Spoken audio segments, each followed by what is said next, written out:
Sige. Good evening sa inyo mga friends. Ayan, ngayong gabi, kasama ko yung aking mga kaibigan and kami ay gagala. Nandito kami ngayon sa harap ng aming municipal hall and samahan ninyo kaming maglibot dito para malaman ninyo kung bakit kami tinaguri ang Christmas capital ng aming lalawigang Nueva Ecija. Yan, samahan ninyo kami, maglibot tayo.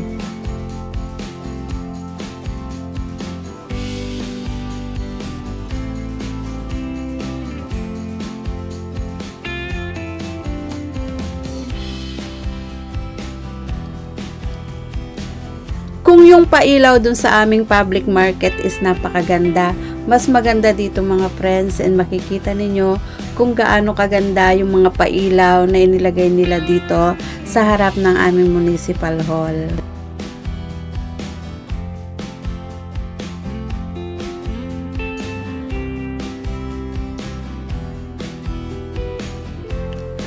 Ayan, tignan naman ninyo yung mga kaibigan ko. O, video dito, picture doon. Katulad ko rin, video ako dito. And sila din dyan, nagbi-video din sila, nagpi-picture din sila.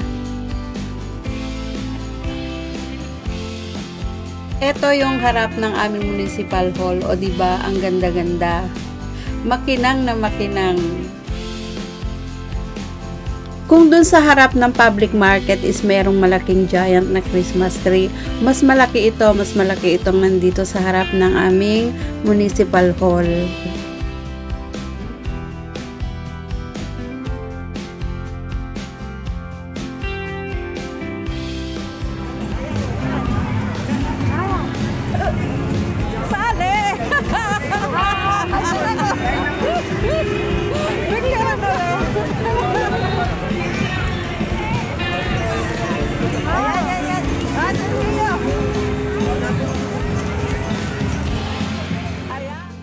Pagpasok pa lang buwan ng November, ayan, nagsisimula na silang mag-assemble dito ng mga pailaw. Kasi bukod dito sa harap ng aming municipal hall, dun sa public market, bawat kanto, pati mga poste, ayan, nilalagyan nila yan ng mga pailaw, ng mga parol. Kaya naman hindi nakapagtataka talaga na kami ang tatagurian nila ang Christmas capital ng aming lalawigang Nueva Ecija. O diba? Sabi nga nila, pagpasok daw sa aming bayan, damang-dama na talaga ang Pasko kasi kumukutitap bawat paligid dito sa aming bayan.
sinusulit na talaga nila yung gala ng aking mga friends.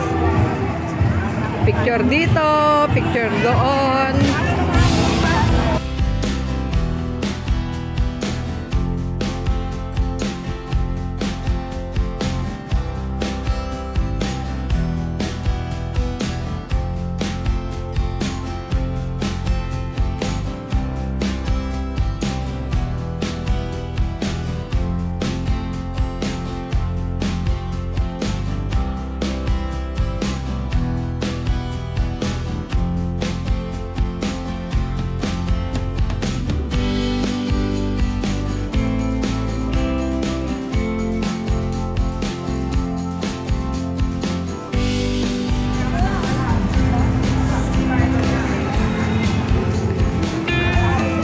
Ayan, kami ay pauwi na.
Ayan, sila nauhaw.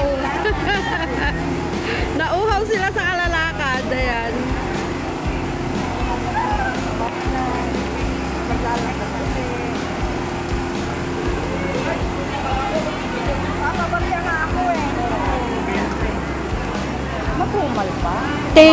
Thank you so much sa pagsama ninyo sa amin sa aming gala tonight ng aking mga kaibigan. Ayan. It's me again, Juliet JRS Ramos. Thank you so much everyone. God bless us all.